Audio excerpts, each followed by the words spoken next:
Estamos no ar com mais um Autistando com a PAD. Esse programa tem uma parceria com a Top TV e nós temos como objetivo trazer conhecimento, porque acreditamos que o conhecimento ele traz informação e a informação diminui o preconceito, né? E hoje nós estamos aqui com o psicólogo, analista comportamental e tem aí anos de experiência na área do autismo, que é ele, o Dr. Amaury Costa. Obrigado, só a Amaury só. Amaury, eu gostaria que você falasse um pouquinho pra gente aí da sua trajetória profissional. Tá. Bom, eu entrei no autismo aí por um acaso, estava fazendo uma especialização e nessa especialização a coordenação perguntou se tinha alguém ali que tinha alguma habilidade básica com inglês, que precisava de um trabalho com um supervisor, né? Teria um supervisor acompanhando um caso e eu nem sabia o que era mais ou menos ali. E aí eu aceitei pegar esse caso e aí eu fui descobrir que era um caso de autismo, que teria uma supervisora que acompanharia, né? Me orientaria, porque eu não tinha experiência nenhuma na época. Isso aí em 2012, 2013. E aí eu comecei então no autismo como AT, que é o que a gente chama hoje de acompanhante terapêutico. E aí a psicóloga responsável era uma BCBA chamada Celi Isabel. Ela nasceu em Cuba, mora nos Estados Unidos, e essa família custeava tanto o tratamento quanto as vindas dela a cada 3 meses para cá para supervisionar o caso. E aí eu fiquei um tempo sendo supervisionado com ela e acompanhando ali o caso, e fui me interessando e me envolvendo, né? Então eu caí meio que... Eu já era psicólogo, mas eu caí meio que sem saber onde eu estava entrando. E aí nisso depois eu comecei a me especializar, e aí eu fiz um mestrado em análise do comportamento aplicada. A análise do comportamento é a teoria que rege, né, o tratamento de autismo. Então a gente chama de terapia ABA também, né, mas colocando a ciência da análise do comportamento como um guarda-chuva, a ciência ABA está aqui embaixo. E aí a gente tem outras teorias também que trabalham com a análise do comportamento, e você usa desde a clínica para depressão, ansiedade, né, para pacientes típicos, quanto para a clínica atípica também, né?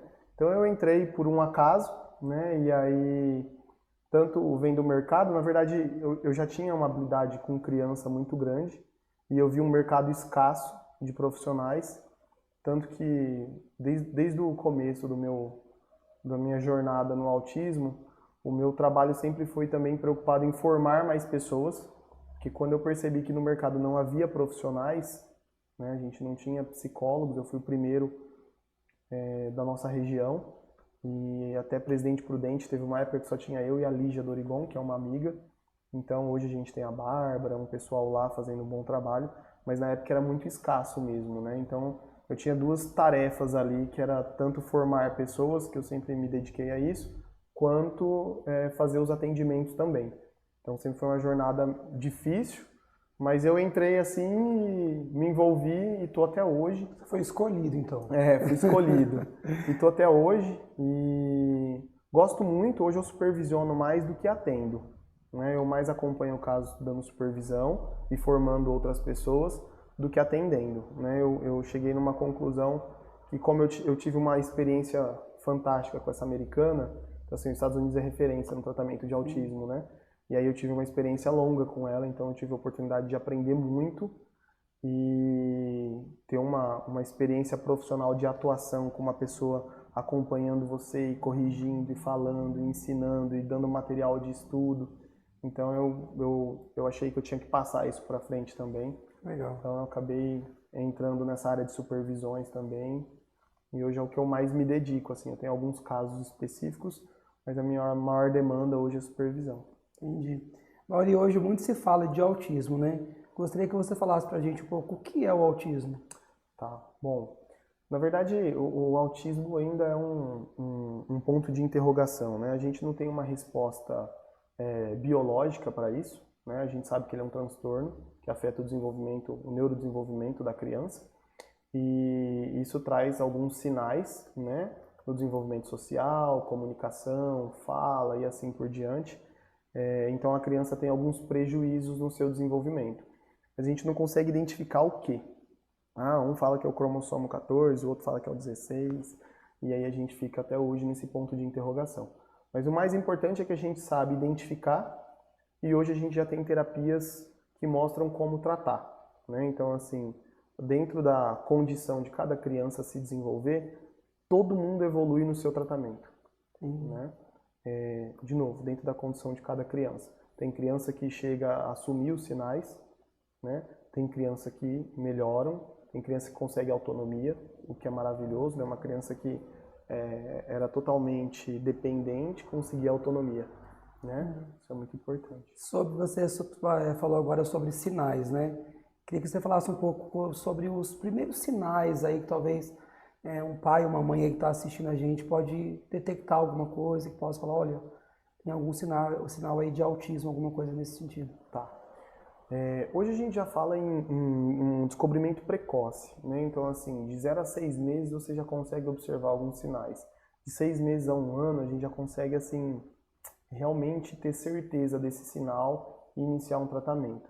E a gente fala que a intervenção precoce, ela é milagrosa, né? Então, assim, a nossa neuroplasticidade cerebral entre 0 e 4, 0 e 6 anos, ela é muito grande. Tem um neurologista que ele fala que a gente aprende, não vou saber dar a citação exatamente dele, mas a gente aprende mais do 0 aos 6 do que do 6 aos 80. Então a capacidade de aprender e de corrigir qualquer dano é muito grande. E a gente pode fazer uma metáfora, né, que o cérebro é um músculo, né? Então a gente pode desenvolver ele através de treinamentos, né? Então quando a gente identifica esses sinais aí, que aí vem a sua pergunta, o primeiro sinal que a gente percebe é a ausência de socialização. E pensando no desenvolvimento de um bebê, a primeira forma de se comunicar é olhando. Então a gente começa a perceber que o olhar é vago, que o olhar é um olhar vazio, ou que muitas vezes ele nem olha. Ele só olha para o ventilador, ele só olha para uma coisa que tem um movimento repetitivo. Isso faz parte do desenvolvimento de toda criança. Mas no autista ele não sai disso.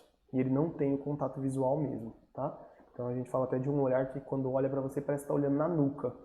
Você fala, meu, mas tá olhando para mim, mas parece que não tá olhando para mim. Parece que eu sou uma alma penada. Dá essa sensação já desde bebê. Então esse seria o primeiro sinal. E depois a gente começa com outros sinais, que o bebê tem interesse no pai, interesse na mãe, interesse nos cuidadores. Esse bebê já não tem interesse.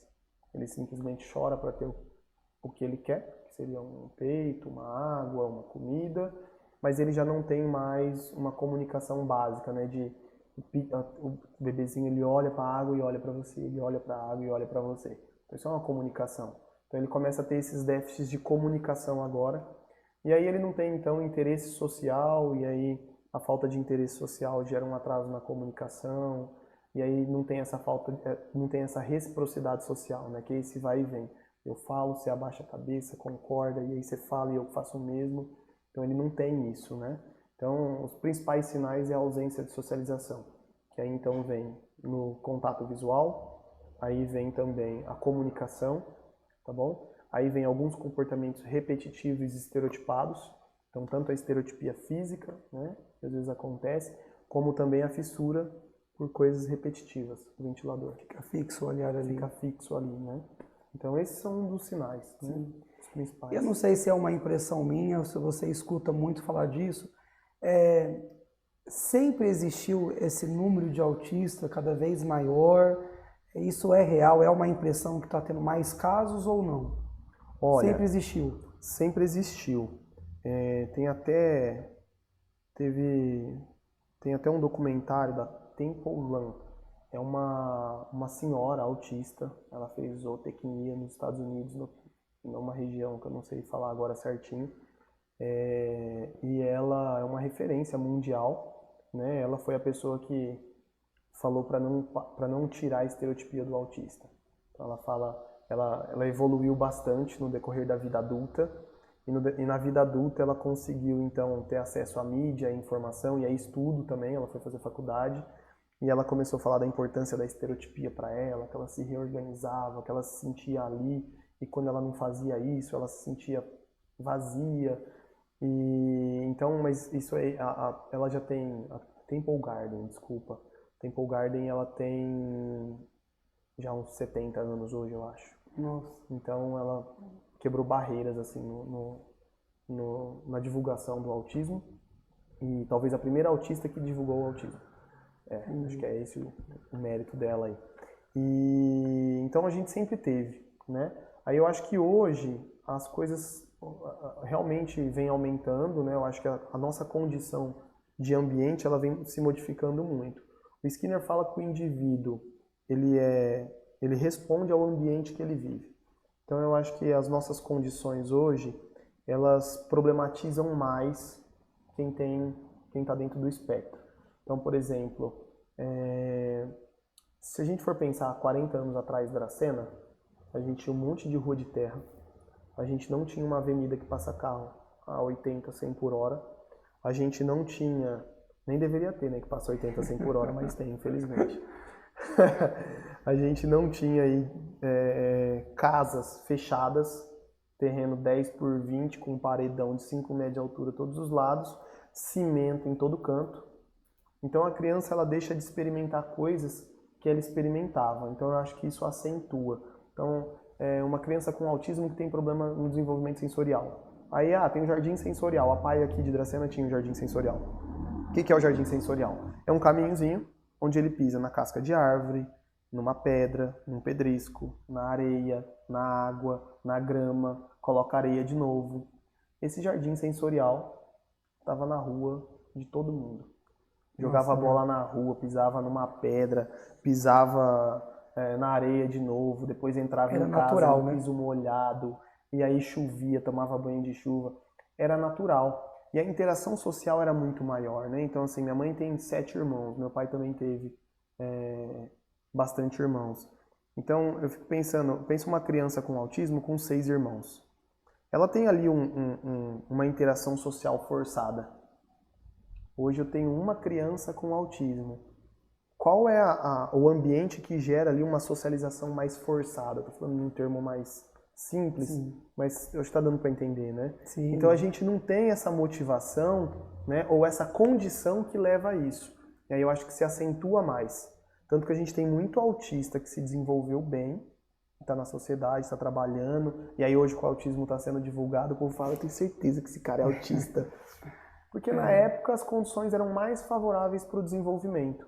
Ele ainda tinha muito sofrimento, sim, na escola, na socialização, não conseguia fazer amigo, mas tinha uma rede de família muito grande, 20 primos, e tinha um monte de gente ali que fazia algumas coisas parecidas e servia de modelagem e ele se desenvolvia, né? Então acho que hoje as condições de mundo, de ter um filho só, no máximo 2, a falta de experiência que as crianças têm com a natureza, e aí você não tem acesso mais a texturas diferentes, é só o piso gelado, então a criança vai desenvolvendo mais rigidez, né? Rigidez sensorial, rigidez cognitiva, ela consegue ter uma rotina na casa dela do jeito que ela quer, do jeito que ela faz. Com 6 irmãos dá pra fazer isso? Não. Aprendia de uma maneira desconfortável e desfavorável, mas aprendia mais, né? Eu não acho que isso era um tratamento, mas forçava um desenvolvimento, né? E hoje a nossa realidade é diferente. Mudou, né? Mudou. Então, tem uma frase do Skinner que é muito boa, que ele fala assim, o homem interage com o mundo, modifica o mundo, e depois, por suas modificações, ele é modificado também. Então, a gente está interagindo, mudando, e de certa forma a gente está sendo modificado também. Né? Mauri, você é psicólogo, eu gostaria que você falasse da importância do psicólogo na vida desse indivíduo autista, assim, de que maneira, né, que vocês conseguem ajudar, né, dar esse suporte para eles. Tá. Bom, pensando primeiramente no déficit social, acho que a nossa primeira função aí é um treino de habilidades sociais. Então hoje a gente tem escalas que ensinam pra gente mais ou menos o que a gente tem que trabalhar. Essas escalas geralmente são americanas, a gente tem que traduzir e pensar na nossa realidade cultural. Então, por exemplo, eu sempre dou esse exemplo para os pais. Às vezes você pega lá um VibMap, tá lá, a criança sabe tirar neve da bota? Então, aqui a gente não tira neve. Talvez tiraria barro, também não tira mais. Então, a gente tem que ir adaptando as nossas condições, né? Mas a gente tem que ser responsável pelo treino de habilidade social, pelo aumento da autonomia do indivíduo, isso a gente divide também com as TOs, né? O indivíduo precisa conseguir se alimentar, tomar banho, escovar os dentes, né? Desfraldar, né? Então, conviver com a sociedade. E eu acho que eu trabalho muito numa maneira mais naturalista, né? Que é um aba naturalista, a gente fala. Então, no aba naturalista, a gente preza muito as coisas que são naturais. Então, ao invés de eu ficar fazendo treinos específicos, vamos ensinar ele a empilhar bloco. Então, assim, a gente fala, qual a função dele ficar só empilhando bloco? Né? Ou fazendo coisas cognitivas ali que tem uma sequência lógica. Não tem muita função, às vezes, na vida do indivíduo. Então, dentro de uma maneira natural, o que é importante a gente fazer? Pedir água, conhecer o vizinho, saber pedir ajuda. Coisas do cotidiano. Se perder no parquinho perto de casa, saber voltar, porque vai que ele desperta o interesse de sair, o portão tá aberto, ele tem que saber voltar. Então a gente pega mais as coisas do cotidiano, ir ao mercado, entender que tem que comprar e pegar o dinheiro, dar e pegar o produto. Ir ao mercado e saber que ele não pode fazer uma birra lá dentro, porque a birra não pode funcionar, não é birra que traz o produto que ele quer. Então esse tipo de treino é muito importante, né? Então a gente trabalha com treinos específicos, então é um modelo de terapia mais sistematizado, porque você identifica o repertório do indivíduo, vê o que falta e treina. E aí a gente pensa em como vai desenvolver aquilo. Tá? E qual que seria aí o seu maior desafio como psicólogo? Olha, um maior desafio até um tempo atrás, e que eu acho que ele não está sendo mais o maior desafio, era a falta de profissional. Então eu acho que hoje a gente está com bastante gente legal na cidade. Tá chegando, né? Tá chegando, as pessoas estão estudando, estão se formando. Então eu acho que esse problema está sendo suprido. Ainda falta muito. Se você for contar, por exemplo, quantas terapeutas ocupacional tem na cidade, não fecha uma mão. Então, assim, para uma cidade de 40 mil habitantes, que é menos no dado, mas a 45. gente sabe, 45, né? Isso. Então, assim, uma cidade de 45 mil habitantes, ter 5 TOs, se você dividir pela quantidade de habitantes, né? Então, assim, é pouquíssimo. Então essa ainda é uma dificuldade muito grande, porque aí você não consegue, a terapia ABA em si, ela necessita de um grande número de horas. Então assim, a gente está falando de 15 horas semanais, 20 horas semanais. Então assim, pensa, um terapeuta lá 3, 4 horas por dia. E aí, se você for ver, se for 20 horas semanais, um terapeuta poderia ter 2 pacientes. Né? Então assim, Então, os profissionais faltaria profissional de todo jeito, mas aí também eu sempre falo que na maneira naturalista, do jeito que eu gosto de trabalhar, eu treino os pais, para os pais conseguirem desenvolver também o fazer isso em tratamento. casa também. Porque aí o pai aumenta essa quantidade de horas e reduz o custo, porque 40 horas semanais é um custo surreal, né? E são poucas famílias que têm condições e tudo mais. Então a gente precisa trazer para a nossa realidade mesmo o tratamento em si. Mas uma das maiores dificuldades é realmente profissionais.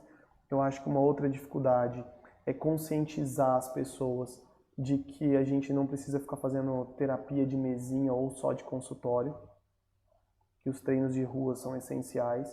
Então, assim, o que adianta meu filho saber colocar as letras lá do nome dele, que eu posso treinar isso no consultório, ele pode aprender. Mas se ele sair no quarteirão de casa, ele não sabe voltar. Então, Coloca em risco a vida da criança, né? E a gente fala que a primeira coisa que a gente tem que trabalhar é a redução de dano.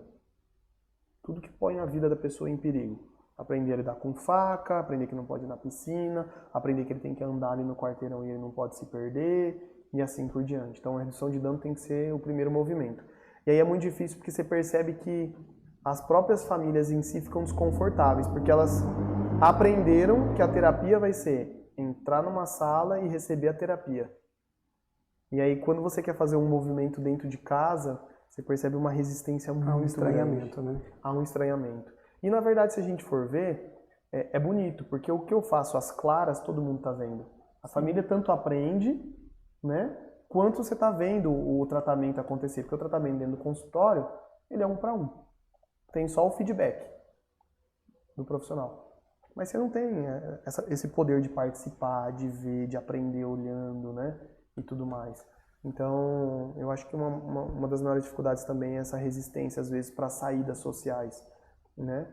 E uma outra coisa que eu acho que acaba dificultando é a falta de sincronia, às vezes. Eu acho que quando você consegue montar uma equipe, igual tem as meninas que trabalham comigo, a Fer e a Bia, a gente consegue se reunir toda semana. E aí quando a gente não consegue, então, por exemplo, quando uma passa aqui numa clínica aqui, outra aqui, e aí cada um está trabalhando uma coisa, então eu falo que a criança está num barco, está um remando para cá, outro para cá, outro para cá. Às vezes até está indo para o mesmo sentido, sabe? Só que um está na diagonal, o outro está na outra diagonal e o outro está reto. Então tem muito mais esforço, né? Então eu acho que é um problema nosso de profissionais a gente encontrar uma forma de alinhar melhor isso. Alinhamento melhor, né? E eu acho que falta um pouquinho disso aí pra gente. Entendi. Bom, queria agradecer a sua presença.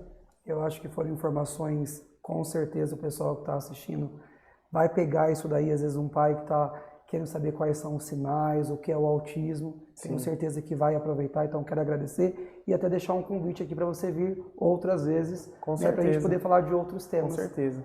Também. Foi um prazer, é sempre bom a gente divulgar um pouquinho do que a gente faz e do conhecimento específico que a gente tem, né? E até uma forma realmente da gente conseguir garantir os direitos da criança com autismo, para que ele se desenvolva e tudo mais, né? Acho que as pessoas precisam ter conhecimento, ter informação, saber o que é. Então é bem legal que, querendo ou não, essa fala do mercado, de ir, talvez alguém vai se deparar com uma criança lá e já vai falar, que legal, tá fazendo um treinamento. E aí talvez consiga ficar mais acessível para a criança, né? Oi, tudo bem? Então, eu acho que essa divulgação, ela realmente ajuda e é muito importante.